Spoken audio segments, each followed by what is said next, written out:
l'océan de mes tourments. Souvent mon cœur désespère face à l'abîme si mon bateau dérive. Chers amis, Église, peuple de Dieu, corps de Christ, vous êtes bénis par la grâce de Dieu. Je vous souhaite une excellente journée, un excellent après-midi dans la présence de Dieu. Nous sommes à nouveau aujourd'hui assis dans la classe du Maître pour apprendre des promesses de Dieu. Nous allons commencer notre histoire par « Ne vous mettez pas en souci », c'est le titre, « Ne te mets pas en souci », ça peut être un enseignement pour quelqu'un aujourd'hui. Et c'était dans un pays qui s'appelle l'Écosse et il faisait très froid, c'était l'hiver. Et par un matin gris, un jeune homme se demandait d'où viendrait la nourriture du lendemain. Son père, qui était un pauvre artisan, était parti à la ville voisine pour vendre le produit de son travail et il ne rentrerait pas avant plusieurs jours. En attendant son retour, en fait, il ne restait à la maison qu'un peu de farine, juste assez pour faire quelques crêpes. Et l'enfant demande à sa maman, mais on n'aurait pas vraiment faim aujourd'hui, mais demain, que mangera-t-on?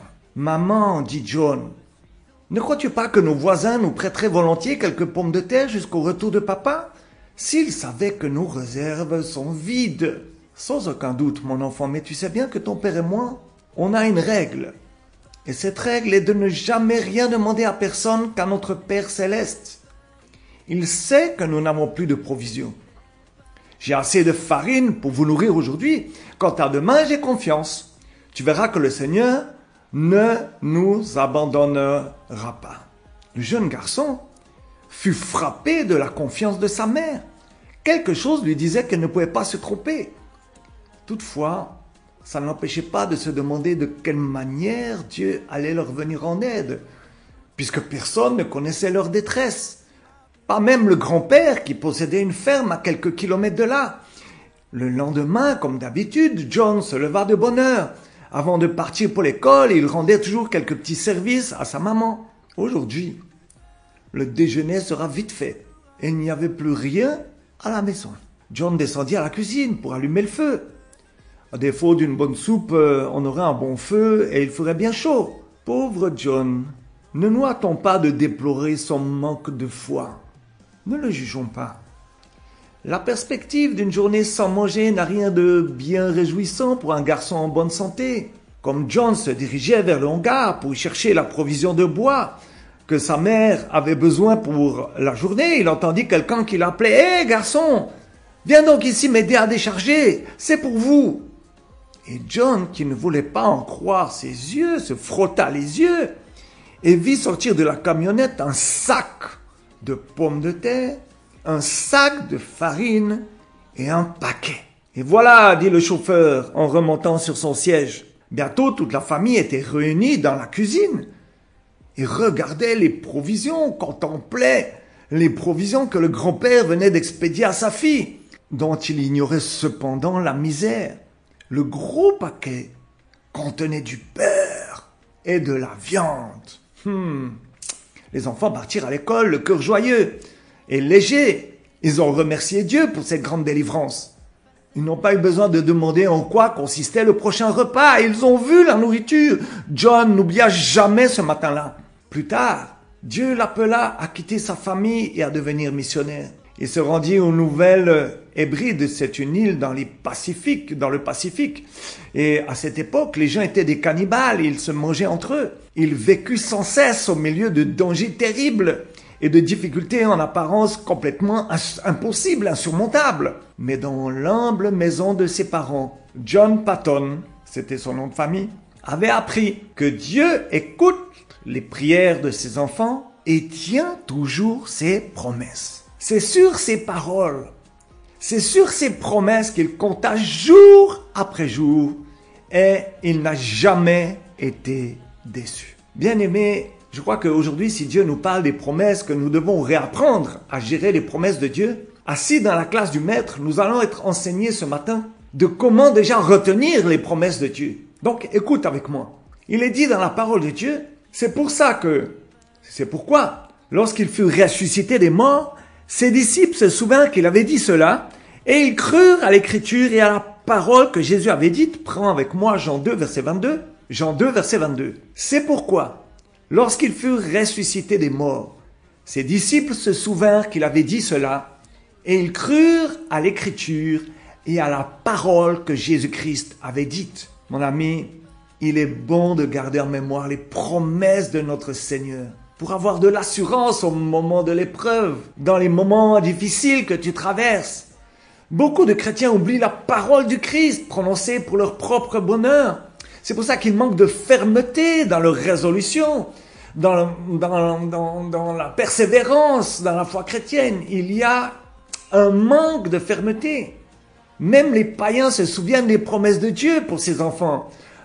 Ok, regardons Matthieu 27, verset 63.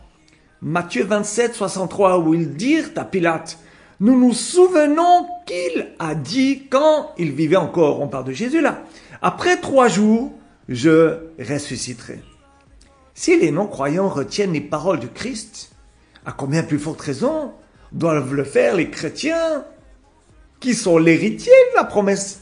Bien-aimé, si tu ignores les promesses divines pour ta vie, d'autres personnes vont t'empêcher d'en profiter par leurs paroles. Et souvent des paroles qui vont te décourager, te rabaisser. Souviens-toi jour et nuit des paroles du Dieu vivant. Elles font vivre quiconque les met en pratique. Remercie par avance le Dieu fidèle pour leur accomplissement dans ta vie. Bien-aimé, dans la parole de Dieu, il y a 3 mots qui sont très puissants. Et surtout lorsqu'ils font partie de nos prières. Ces 3 mots sont « Tu as dit ». Tu as dit. Dans Genèse 31, verset 3, Dieu fait une promesse à Jacob. Cette promesse contient l'une des promesses de la parole de Dieu qui a affermi le plus notre foi. « Je serai avec toi ». C'est une promesse qui explique que Dieu nous fait du bien et est favorable envers moi, envers nous. Et plus tard, on le voit, en période de grande crise, Jacob implore Dieu en prière et lui rappelle sa promesse. Regardez ce qu'il dit dans Genèse 32, verset 12 et 32, verset 9. « Et toi, tu as dit, je te ferai du bien. » Jacob dit, « Dieu de mon père Abraham, Dieu de mon père Isaac, Éternel, qui m'a dit, retourne dans ton pays et dans ton lieu de naissance, et je te ferai du bien. » C'est stimulant, et c'est même un excellent stimuli pour les intercesseurs et intercesseuses. Ce sont les promesses de Dieu. Seigneur, tu m'as dit, ou tu as dit. Rappelons les promesses. Nous rappelons à Dieu en prière ce qu'il a dit, et on l'implore, on le supplie d'être fidèle à sa parole. Bien-aimé, lier les promesses de Dieu à des personnes et des situations est bien le pilier de toute prière faite avec foi. Certains ont de la difficulté à appliquer correctement les promesses à leur prière. La question qu'on pourrait se poser, c'est est-ce qu'il est juste d'appliquer à ma vie les promesses données au peuple d'Israël, par exemple, ou à Moïse, ou à David, ou à d'autres? La réponse est sans hésiter, oui, en majuscule et en bold, en gras. Un gros oui. Laisse-moi te prouver pourquoi. Le livre de 2 Corinthiens 1, verset 20 est une aide précieuse pour répondre. Car pour ce qui concerne toutes les promesses de Dieu, c'est en lui qu'est le oui. C'est pourquoi encore l'amen par lui est prononcé par nous à la gloire de Dieu. En plus d'être l'accomplissement de toutes les promesses, Jésus-Christ est la clé des promesses. Amen. Dis avec moi, Jésus-Christ est la clé des promesses. On pourrait dire que les promesses sont faites à lui et pour lui. Et maintenant, regarde comment ça s'applique. Rappelle-toi que l'église de Corinthe était composée principalement de non-juifs. Malgré tout, à la fin de 2 Corinthiens, chapitre 6, Paul cite plusieurs promesses qui ont été faites des siècles plus tôt au peuple d'Israël. Tu peux le voir et note juste les références, on ne va pas les lire à cause du temps. Regarde 2 Corinthiens 6, verset 16, la partie B au verset 18. Et compare Lévitique 26, verset 12, Exode 32, verset 27, Ésaïe 52, verset 11. Remarque l'affirmation étonnante que Paul fait à cette église. Après qu'il eut cité ces promesses de l'Ancien Testament. Ayant donc de telles promesses, bien-aimés, dans 2 Corinthiens chapitre 7, verset 1. Mon ami, en Christ, nous avons reçu les promesses et je peux me les approprier. Elles sont à moi. Tu peux le dire. Bien que elles font partie de la parole de Dieu, de la Bible, du canon de l'Écriture, qu'elles font partie de l'héritage de Christ, grâce à son œuvre sur la croix, et que nous sommes aussi héritiers des promesses en lui, j'aimerais dire à quelqu'un, ces promesses sont applicables à tous les éléments de ma vie. Galates 3, verset 29. Et si vous êtes à Christ, vous êtes donc la descendance d'Abraham, héritier selon quoi? La promesse. Alors à partir de maintenant, bien-aimé, dans ta Bible, tu vas surligner en vert, ou alors dans la couleur que tu veux, les centaines et les milliers de promesses que Dieu a faites pour les trouver rapidement, et tu vas commencer à les utiliser dans tes prières. Tu as dit que, tu as dit. Rappelons à notre Dieu ses promesses. Nous avons tous besoin de créer un moyen de trouver les promesses dans la parole de Dieu pour les utiliser. Lorsque tu pries surtout pour les autres. Quand le peuple de Dieu lui dit en prière, tu as dit, ces mots ont une importance extraordinaire et une puissance illimitée. Tu as dit. J'aimerais encore parler de 4 vérités importantes ce matin, bien-aimés. Et ça concerne aussi, et encore, on va dire, la prière. Quand tu utilises les promesses de façon responsable et selon l'intention de l'Écriture, il est important de se rappeler ces 4 vérités importantes. Donc, Dieu va nous enseigner dans la classe du Maître aujourd'hui comment prendre, accaparer, s'approprier ces promesses et ne pas les modifier, ne pas les changer, les moduler, les manipuler. Bien-aimé, premier critère, première vérité importante. Les promesses auront toujours le sens qu'elles ont dans leur contexte et avec l'intention pour laquelle elles ont été écrites. Voyons une histoire que nous connaissons tous. Le diable a employé improprement les promesses de l'Écriture lorsqu'il a tenté Christ dans le désert. Il a déformé leur intention pour pousser Jésus-Christ à être orgueilleux, présomptueux. Malgré tout, Jésus-Christ nous a appris par sa réponse qu'une promesse ne signifie que ce que Dieu veut qu'elle signifie. Aucun degré de spiritualisation ne peut changer ça. Lis avec moi Matthieu 4, versets 5 à 7. Le diable le transporta dans la ville sainte, le plaça sur le haut du temple et lui dit, si tu es le Fils de Dieu, jette-toi en bas. Car il est écrit, il donnera des ordres à ton sujet et ils te porteront sur les mains, de peur que ton pied ne heurte contre une pierre.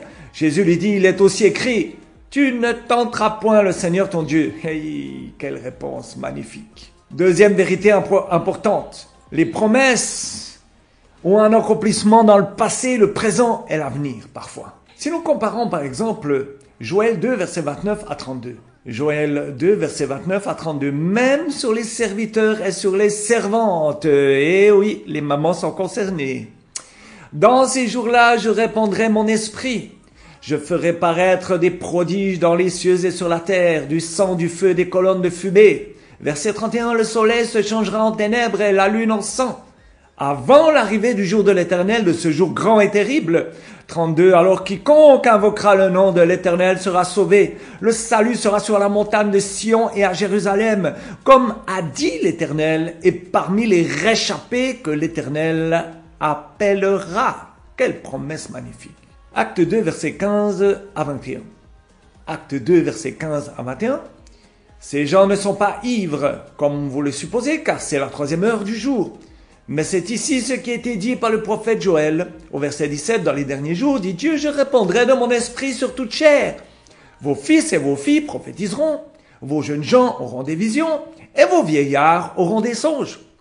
Oui, sur mes serviteurs et sur mes servantes, dans ces jours-là, je répandrai de mon esprit et ils prophétiseront. Merveilleuse promesse. Pour aujourd'hui, non. Verset 19, je ferai paraître des prodiges en haut dans le ciel et des miracles en bas sur la terre. Magnifique. Du sang, du feu et une vapeur de fumée. Verset 20. Le soleil se changera en ténèbres et la lune en sang avant l'arrivée du jour du Seigneur, de ce jour grand et glorieux. Alors quiconque invoquera le nom du Seigneur sera sauvé. Si tu n'es pas sauvé aujourd'hui, attends la fin, mon frère. Il y a une prière que nous allons faire ensemble. Apocalypse 6, verset 12. Je regardais quand il ouvrit le 6e sceau et il y eut un grand tremblement de terre. Le soleil devint noir comme un sac de crin. La lune entière devint comme du sang. On va lire aussi rapidement Ésaïe 7, verset 10 à 16. Ésaïe 7, verset 10 à 16. Tu es avec moi? L'Éternel parla de nouveau à Akaz et lui dit, demande en ta faveur un signe à l'Éternel ton Dieu. Demande-le, soit dans les lieux bas, soit dans les lieux élevés.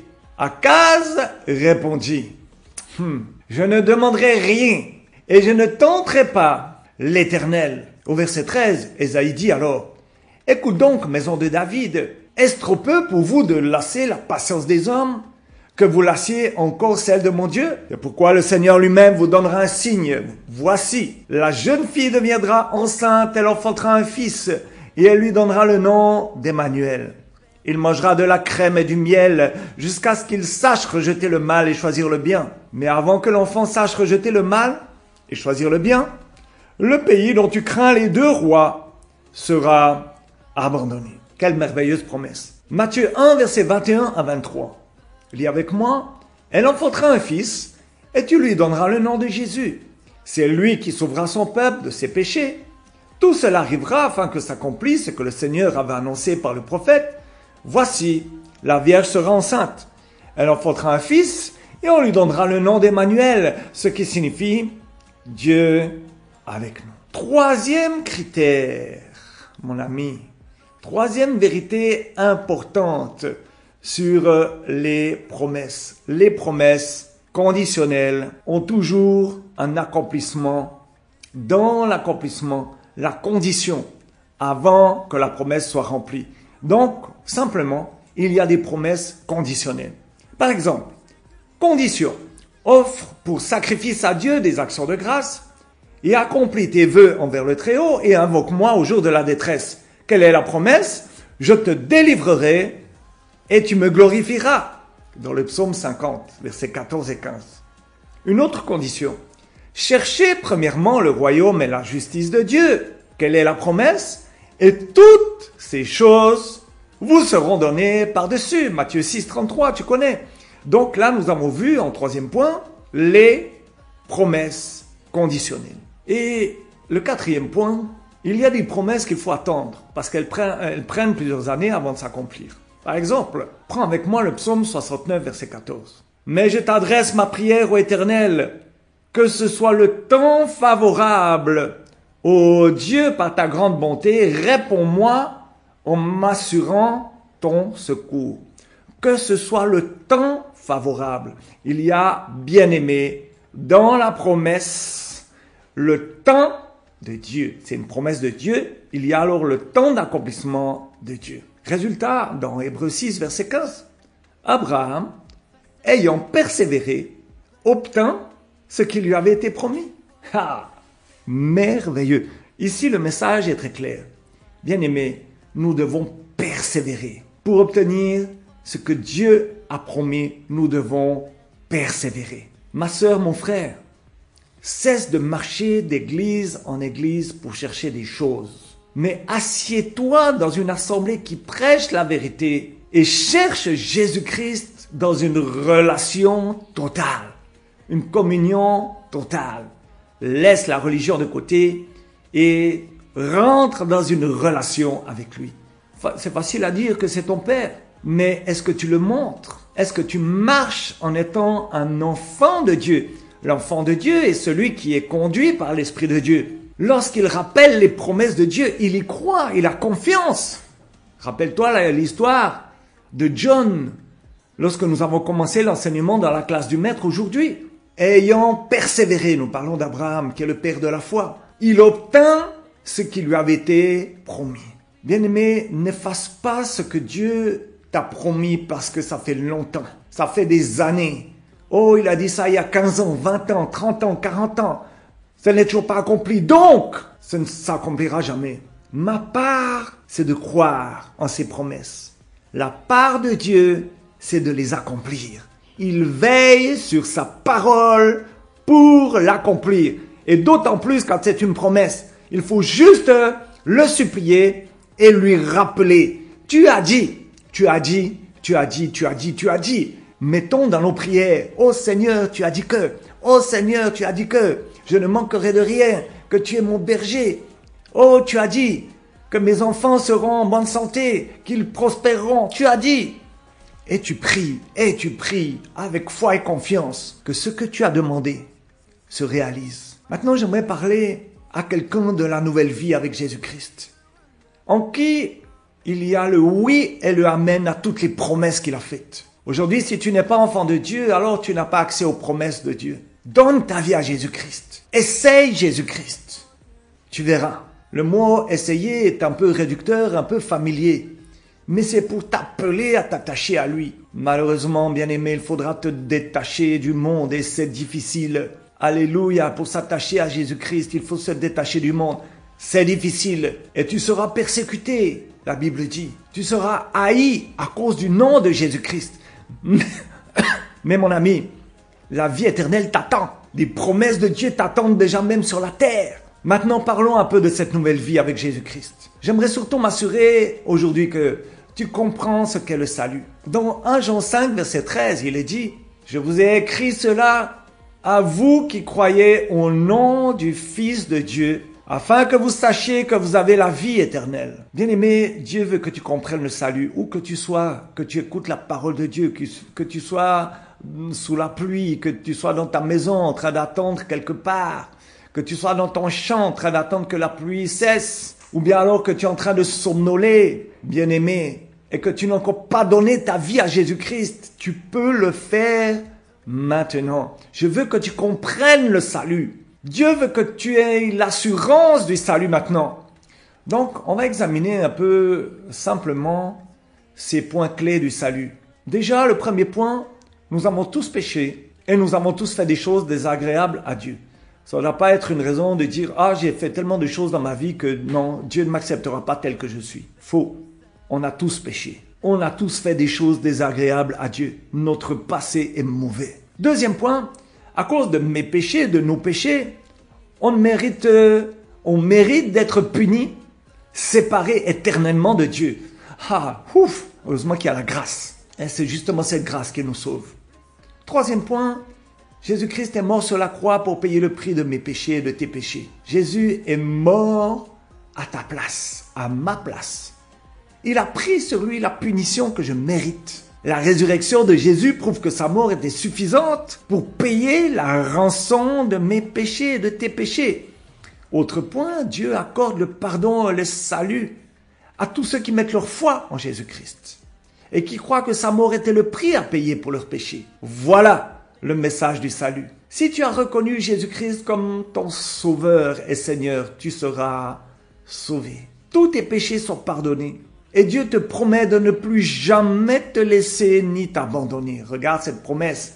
Je t'invite à ouvrir et de noter peut-être même les références. Romains chapitre 8, versets 38 à 39. Et ouvre aussi la promesse que tu vas t'accaparer, t'approprier maintenant. Et que tu vas dire à Dieu dans tes prières. Tu as dit que dans Romains 8, 38 à 39. Tu as dit que dans Matthieu 28, verset 20. Souvenez-vous que ton salut...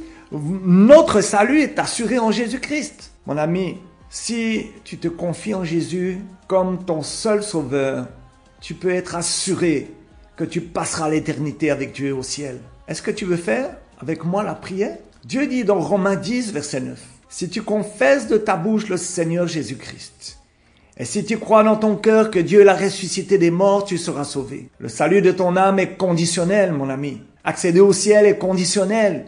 Avoir accès aux bénédictions et aux promesses de Dieu est conditionnel. Mon ami, si tu ne veux pas aller en enfer, lieu de tourment et de souffrance éternelle, tu dois accepter Jésus-Christ comme sauveur et Seigneur de tout ton cœur. J'ai l'habitude de dire que nous n'avons plus de temps à perdre. Jésus-Christ revient bientôt, donc fais ton choix. Soit tu vis, soit tu brûles. Qu'as-tu choisi aujourd'hui?